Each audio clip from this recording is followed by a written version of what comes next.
Amigos, amigas del comercio, bienvenidos a este espacio Voces EC, donde conversamos sobre los temas más importantes. Bienvenidos al Club Michimercio, el Team Michimercio. Gracias a todos ustedes. Le damos la bienvenida a César Ulloa, politólogo. ¿Qué tal? ¿Cómo estás, César? ¿Cómo te ha ido? Muchísimas gracias, Jorge, siempre honrado por estar en esta maravillosa casa, El Comercio, y también un saludo a los seguidores del Michimercio. Sí, ¿no? Nos siguen hasta ahora. Muchísimas gracias a todos ustedes. Bueno, César, vamos a hablar de lo que pasó ayer en la consulta popular. Fue una jornada electoral bastante interesante porque de 11 preguntas, 9 quedaron con el sí, 2 con el no. ¿Cuál es tu apreciación de esto? Bueno, yo diría que veníamos como antesala en una consulta bastante atípica porque no generó mucha vibra en la ciudadanía, es decir, no pudimos ver un movimiento proselitista que exacerbe emociones, que ponga en discusión cosas.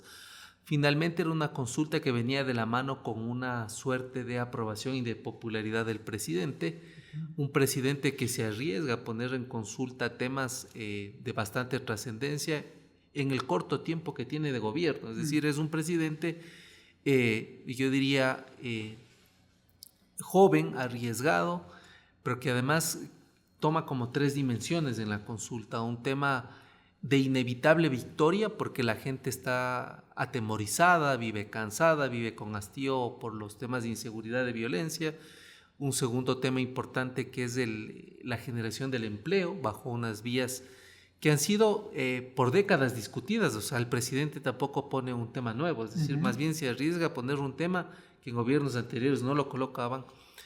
Y yo diría que vienen luego unos aspectos que a mi modo de ver la gente tampoco los comprendió, que es el tema del arbitraje, porque si a mí me preguntan si la gente entendía esto, yo diría que no lo entendió, pero que finalmente son como tres cosas que arman una consulta de 11 preguntas, que al inicio eran 18, luego pasan a ser 11, luego la Corte hace una consulta incluso al gobierno para que les replantee, pero en definitiva es una mesa de tres patas que a mi modo de ver no se puede evaluar en términos de victoria total ni de derrota total. Creo que la gente de alguna forma pudo por lo menos discriminar con bastante razonamiento un espaldarazo enorme, yo diría, no al gobierno solamente, sino y sobre todo a las Fuerzas Armadas, que es la institución que goza entre las tres primeras instituciones de mayor confianza y credibilidad. Claro, vamos al tema de las preguntas que no pasan y que es como el tema más álgido que tenemos en este momento. El trabajo por horas, el arbitraje, lo que estabas mencionando. ¿Qué pasa con esto? ¿Cuál fue la estrategia fallida desde el gobierno? ¿Puede ser una estrategia comunicacional? ¿Cómo lo ves tú?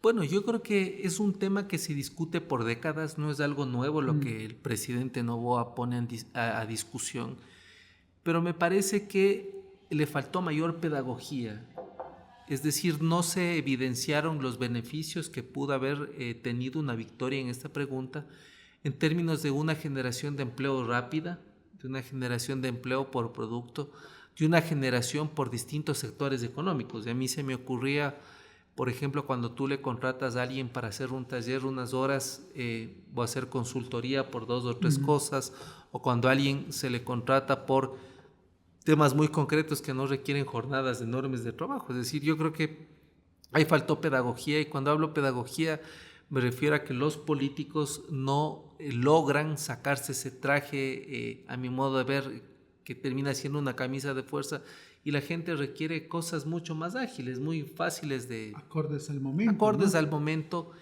Y a mí me da la sensación también que por el otro lado, por el lado de la oposición, que no es una oposición, y hay que recalcarlo, no es una oposición solo correísta, porque quien se inscribe para hacer campaña en contra de la consulta popular fue Pachacuti, fue la Unidad Popular, fueron movimientos sociales que no necesariamente concilian con el correísmo y que históricamente reivindicaban un antiguo código del trabajo y una serie de derechos en una suerte de progresividad y de garantía. Entonces yo creo que faltó pedagogía, faltó, a mi modo de ver, tal vez un poquito más de humildad, es decir, porque el gobierno se creía ganador en las 11 preguntas y luego recibe una serie de golpes y eso hizo que se debilite por un lado.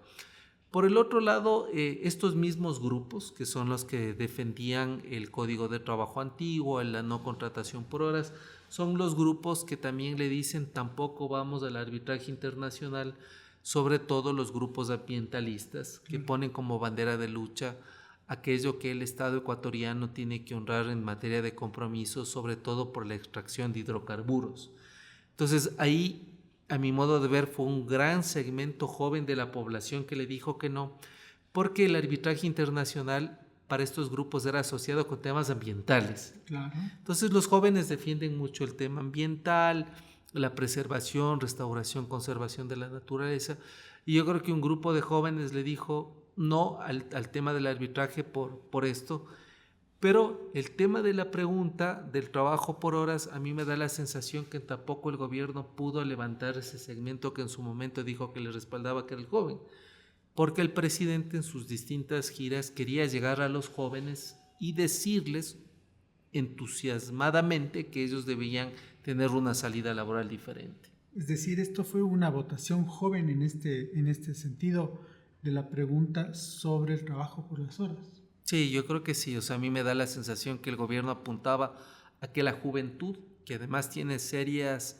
dificultades para seguir su continuidad en educación, no nos olvidemos que son 200,000 bachilleres al año que se quedan por fuera del estudio y 7 de cada 10 de ese 50% no tienen empleo. Entonces el gobierno decía, jóvenes ustedes, si no estudian, no trabajan, aquí hay una posibilidad de poder acceder al campo del trabajo.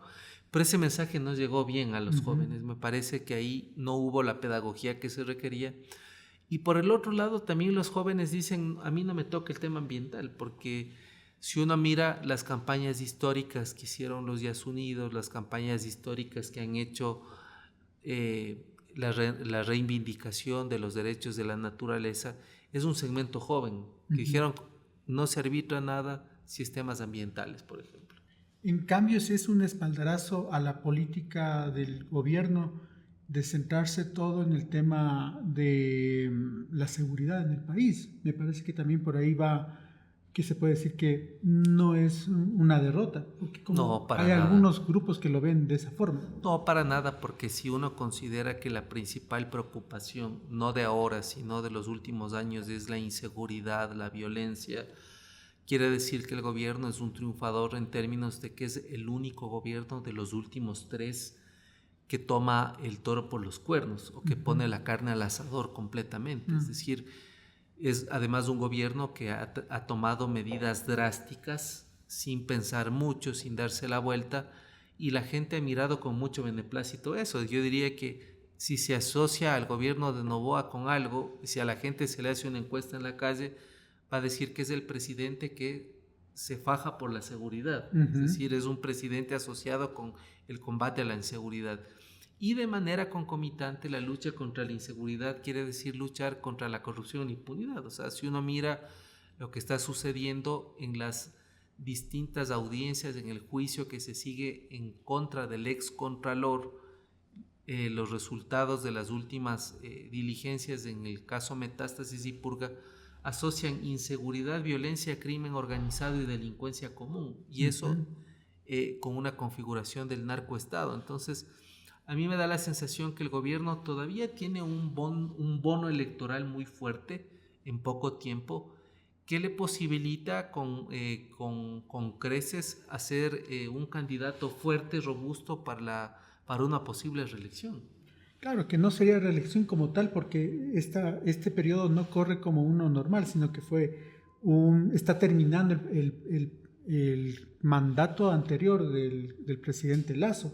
Y entonces incluso habría una posibilidad de una reelección próxima para el año 2029. Indudablemente, por ahí, Jorge, lo que habríamos que distinguir es que si bien Noboa asume la principal preocupación de los ecuatorianos, esto también significa que el modelo social, una ausencia de política social de los últimos 2 gobiernos, y el modelo económico esté prácticamente girando o en círculos alrededor de la seguridad. Es decir, hay países que han puesto la seguridad en el centro y todo gira alrededor de esta esta célula. Ujú. Casos concretos es El Salvador, caso concreto es Colombia, caso concreto es México.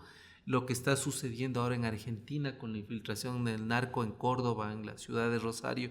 Entonces, lo que la gente le está diciendo al presidente es que la inseguridad sea el centro y todo va a ser concomitante a lo que se pueda resolver como política de Estado en términos de seguridad. Es decir, que debería aplicarse más bien de aquí en adelante correctivos en el sentido de lo social. Indudablemente, Y lo económico, porque, pues. indudablemente, porque un modelo de seguridad no excluye temas de desarrollo. Un modelo de seguridad no excluye inversión extranjera directa, generación de trabajo, mejoramiento de la productividad y levantar la balanza comercial en cuanto a exportaciones se refiere. Si uno mira a Colombia y uno mira a otros países, uno se pregunta por qué un país con 5 décadas de conflicto tenía más inversión extranjera directa que el Ecuador, tenía más generación de empleo en pequeñas y medianas empresas, o tenía más confianza incluso en cuanto a Estado de Derecho se refiere. Entonces, el que un país atraviese problemas de inseguridad no quiere decir que se descuide de lo otro. Es decir, yo creo que el presidente Noboa va a tener que hacer un giro de timonel y pensar cómo complementa el combate contra la inseguridad, la violencia, el crimen organizado, esta toma del narco al Estado con una política social efectiva, pero sobre todo unas maneras alternativas de generación de trabajo, insisto, para el segmento joven, que es el que está más golpeado durante estos años. Un fenómeno interesante se dio en la votación de ayer, que llegamos al 28% de ausentismo, por varias razones. Pero no deja de sorprender porque siempre hemos estado entre el 19 y el 21% del ausentismo en Ecuador. Bueno, el ausentismo puede explicarse desde diversas circunstancias. La primera, que es una consulta que mezcla plebiscito y referendo, es decir, opinión más cosas que de manera vinculante se quieren hacer sin la comprensión total de la población que es consultada. O sea, quiero decir que la consulta se desarrolla en poco tiempo, pero tampoco hubo la suficiente pedagogía como para que la gente entienda la trascendencia de la consulta, y por lo tanto la gente pagará una multa de 40 y algo de dólares que por último no le representa el hecho de que haya asistido o no. La segunda, que me parece importante, es que también este cansancio, esta fatiga por los últimos hechos que han pasado, los cortes de energía, el caos vehicular,